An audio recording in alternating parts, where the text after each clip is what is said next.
Filipe Albuquerque back for another run at the 24 Hours of Le Mans this year, in LMP2 with United Autosports this season. You've had some experience in a P2 car here going back to last year, but obviously it's a different platform and the speeds are really way up there. Can you talk a little bit about the differences year on year in the performance of this year's P2 cars?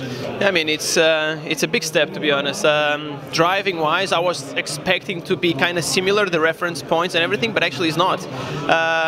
Like starting with the corner number 1, it's like on the edge to do it flat and to have like the right braking point for the download chicane, which now it's edgy to do it flat out, easy. It's easy flat, but it's like then position the car right to the chicane. It's kind of tricky.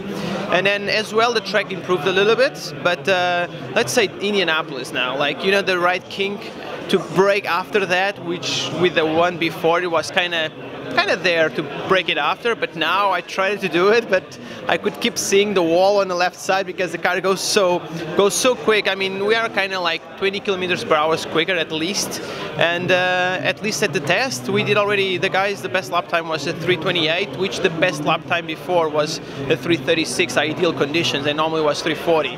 3:40 was my first lap ever here with this car, which is kind of crazy.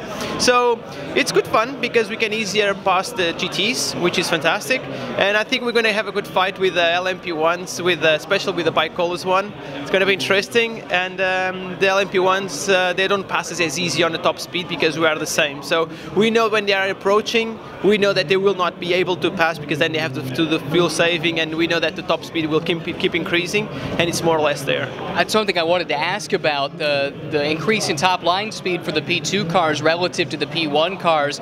Is there any concern at all about what that's going to be like encountering them in race conditions because they don't have a straight line edge? Yeah, I mean, I know what they are going through because they need to save fuel in the end of the pit, but they're so quick getting out of the corner. So I think now we just need to be cautious, like in the middle section, like when just out of the corners, because we know that they have these 500 horsepower more out of the corners, and we don't have that.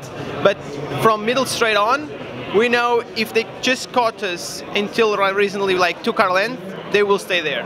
Which before we had to keep looking to the mirrors to see, will he dive, will he not dive, and now we just know that we brake whatever we want and they will not be able. So they just need to prepare the exit and pass us, which for us it's easier. Last question, within your class, there is some disparity between the chassis manufacturers. How do you feel about your Ligier package relative to the competitors?